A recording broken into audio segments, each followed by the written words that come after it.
Well, let's look at another portion of Scripture, and it's Daniel chapter 9. And I'm going to throw those up on the screen. We're going to read and chart this the wrong way, and then we're going to read and chart this the right way, because these two verses are huge. They are huge to people's understanding. So first of all, let's look at it the wrong way. And we're going to focus on one key element to start with, okay? It's that little piece of punctuation after the word himself. Do you see what that is? It's a colon, okay? Now, a lot of people today replace that colon and they put in a period. Yes. Okay? So let's read and chart it and put in a period in there and look at the implications if we insert a period. Okay? And then we'll read and chart it the right way, and we'll leave the colon in there as it exists today in the King James. Okay? Verse 26, it says, "After 62 weeks shall Messiah be cut off, but not for himself." Now, a lot of people put a period there. And so because they put a period there, they think that the writer, Daniel, is done talking about the Messiah. Okay? So here's what they do. I'm going to draw this on here visually so that you can see this. They take that first part of the verse in their minds, and they segment that to being relegated to the Messiah. Everything else that follows, they say, then belongs to the prince that shall come. Okay, so let's read it again. "After 62 weeks shall Messiah be cut off, but not for himself." And then they put a period there. "And the people of the prince that shall come shall destroy the city and the sanctuary, and the end thereof shall be with the flood, and unto the end of the war desolations are determined. And he shall confirm the covenant with many for 1 week." Now they say that he who confirms the covenant with many for 1 week is the prince that shall come. Okay? So they attribute this he right here. They say, well, that's the prince that's going to come. That's the Antichrist. He's going to make a covenant with Israel. Okay? And it says that he's going to do that for a 1-week period or a 7-year period. And then it says, in the midst of the week, or at the 3.5-year mark, he, this Antichrist that shall come, he shall cause the sacrifice and the oblation to cease, and for the overspreading of abominations, he, this would be the Antichrist, shall make it desolate. That's when he unloads on the Jewish state, okay? Even until the consummation, and that determined shall be poured upon the desolate. Now, that's what happens if you put a period after the word himself. Okay, this is your mainstream Bible teaching today. If you turn on TBN, this is what you're going to get. This is the interpretation you're going to get. So, does everybody have a picture of this verse in your mind? Let's go back to the map for just a second and chart that. We're at the end of the age. Okay, this is not to scale, but it'll just illustrate. Okay, we're at the end of the age, and what they say then is that there's a 7-year period reserved at the end of time. Okay, and the Antichrist shows up on the scene, and he makes a covenant with Israel on the front end of this 7-year period. And in the midst of that week, or at the 3.5-year mark, he goes bad. Okay, that's when he shows his true colors. He rides into a rebuilt temple on a pig. His head spins 360 degrees. He sprouts horns, has a pitchfork in his hand. He's named Nikolai Carpathia, and he then reveals himself as the Antichrist to the Jewish people. Okay? This is seriously how it plays out. I mean, I've read books like this. They're fun to read, Yeah, by the way. Left on Your Behind? Yeah. Okay. Okay, Yeah. but this is the standard last day period and how it's presented today. Yes. Okay, so that's where a lot of people get 7-year tribulation. Yes. Yes. Okay, from this one verse. Okay? Yes. Does everybody have a picture of this in your mind? Okay, so let me go back. Let me just erase this for just a second. Let's go back to the scripture itself and read it how it's written. Okay? Let me erase. This is fun for Stan. Okay. He loves this kind of stuff. Okay, so we're back to a clean scripture. Okay? All right. Let's read it with a colon. Not a period, but with a colon.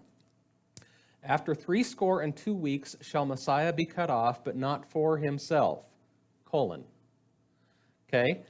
What this says is that the writer is going to deviate from his primary subject that he's been talking about, but he hasn't concluded his discussion about it. Right. It's not a period it's a colon. So the first part of this passage still refers to Messiah. We agree on that. Okay? Now he deviates from that, and he's going to talk about the prince that shall come. It says, the people of the prince that shall come shall destroy the city and the sanctuary, and the end thereof shall be with the flood, and unto the end of the war desolations are determined. Okay? Period. Now he's done talking about the prince. Okay? So we're going to attribute this part to the prince that shall come. First part is still designated to the Messiah. Okay? Now, if we continue onward then with the he portion of it in verse 927, we've got to ask ourselves the question, who is that he pointing to? Well, if he wasn't done talking about the Messiah when he put the colon up there, and then he kind of deviated and talked about the people of the prince that would come, and then concludes that thought, when he says everything in verse 27, he's now pointing back to the Messiah, not some antichrist that will come. Yeah. Okay, so the he that's right here doesn't refer to the prince that shall come. He refers to the Messiah. And he shall cause the sacrifice and the oblation to cease. That would be Messiah causes sacrifice and oblation to cease. And he pronounces judgment upon Jerusalem until the consummation of things. Now let's see if that fits. Okay? How long did Jesus minister on earth? 3.5 years. And Three and one half. what did he do at the end of that 3.5 year period? He offered himself up as the ultimate sacrifice, right? What did he cause to cease? The sacrifice. There was no more need for sacrifice then at that point. Was the veil ripped from bottom to top or top to bottom? Top to bottom. So he causes the sacrifice and the oblation to cease. Where are you going with that? Let me drink some water while you explain that one. No, God did that through the earthquake. Would you agree that God did that? And when Jesus said it is finished, sacrifice at that point in time becomes an abomination. Any sacrifice that is offered that is a poor substitute for Christ, because Christ is the ultimate sacrifice. And because of that, this isn't the Antichrist causing sacrifice to cease. This is Messiah causing sacrifice to cease. And so because sacrifice ceases because he is the ultimate sacrifice, when they repair the veil and they reinstitute animal sacrifice, what is that to God? It's an abomination. It's just a slap in the face of God for rejecting the ultimate sacrifice. So what does he decree over Jerusalem? He says, you're going to experience desolation until the consummation. What did Jesus decree over them in Matthew 23 when he said, behold, your house is left to you desolate? You'll notice he didn't say you individuals were going to be desolate. What did he say? Your house Your of Judah. You as a national people, the house of Judah, your house is left unto you desolate. So he was decreeing a national penalty because they had rejected Messiah. Okay, so if this is the case, if this is the true way to interpret it, the first half of that week, that Daniel's 70th week, has already been fulfilled by Messiah, because it was Messiah confirming covenant with Israelites. And that's an important key, because in Daniel 9, it says in verse 24, 70 weeks are determined upon thy people, Daniel.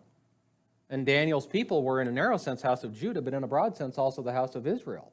Let me talk about this, because there's a very, very important word here in 927. It says, and he shall confirm. Everybody say confirm. Has anybody ever taken a plane trip and had to confirm your reservation? There is a difference between confirming something and making something. Now, the conventional discussion today is we're going to have a 7-year tribulation, and the Antichrist is going to make a covenant, and then in the middle of it, he's going to break the covenant. Okay? That's not what this is saying. It says, and he shall confirm covenant. If you look at this word in the Hebrew, it literally says to put more strength into the covenant. And this is correlated by what it says in Romans chapter 15 and verse 8. Let me give you that scripture. It says, "Now I say that Jesus Christ was a minister of the circumcision for the truth of God, to confirm the promises made to the fathers." If you confirm a reservation, it has to be pre-existing. Would you agree with that? Okay. Jesus came, and for 3.5 years, he confirmed covenant with the house of Judah. He confirmed covenant. He didn't make covenant, he confirmed it. Do you follow that? We cannot say that about Antichrist because he has nothing to confirm. He hasn't made anything. Antichrist is a son of perdition. He is a destroyer. He has nothing to confirm. Okay, so does everybody have a picture of this scripture in your mind?